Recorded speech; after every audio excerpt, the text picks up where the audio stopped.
आज बात करूंगा छत्रपति शिवाजी के विषय में। मराठाओं के दिल में बड़ी गहरी जगह बनाई। 1630 में जन्म लिया। 19 फरवरी पिता शाहजी भोसले, मां जीजाबाई। पिता शाहजी भोसले तो उस समय मुगलों की सेवा में लगे हुए थे, जो ज्यादा उस समय अवेलेबल नहीं रहा करते थे।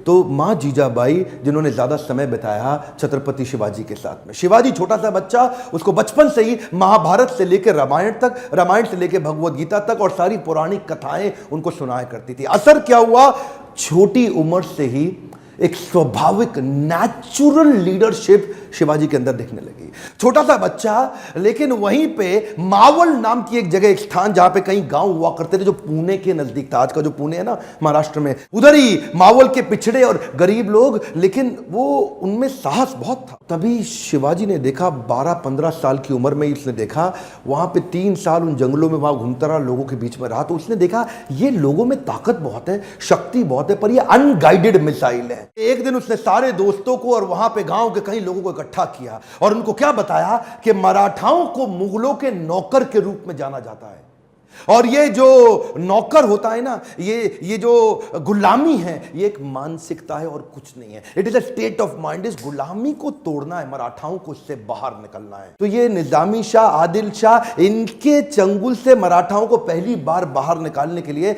ये गांव वालों को उन्होंने तैयार किया। खंजर निकाला और अपना रक्त निकाल के काट के भगवान के शिवलिंग का रक्त अभिषेक कर दिया, और तभी इन्होंने ऐलान किया कि मैं स्वराज यात्रा निकालना चाहता हूं। ये स्वराज यात्रा, ये क्या कहते हैं, गुलामी एक मानसिकता है।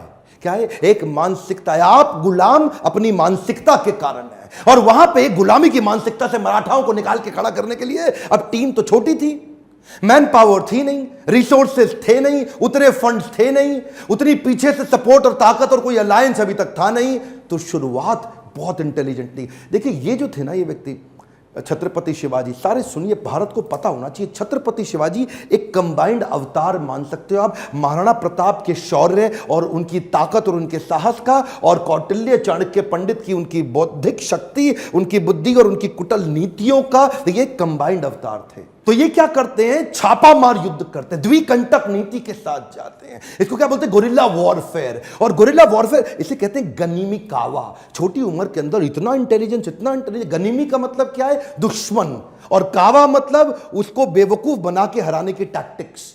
ये ऐसे टैक्टिक्स से लड़ते थे, इनको पहाड़ी चूहा बोलते थे, कि पहाड़ों के अंदर से कहां से निकल के किधर से निकल के आके दुश्मन पे अटैक करेंगे। छोटी सी सेना इन्होंने शुरू करी थी, और अपना साम्राज्य दक्षिण से लेकर के ऊपर तक, गुजरात तक, इधर बहुत जगह फैलाया।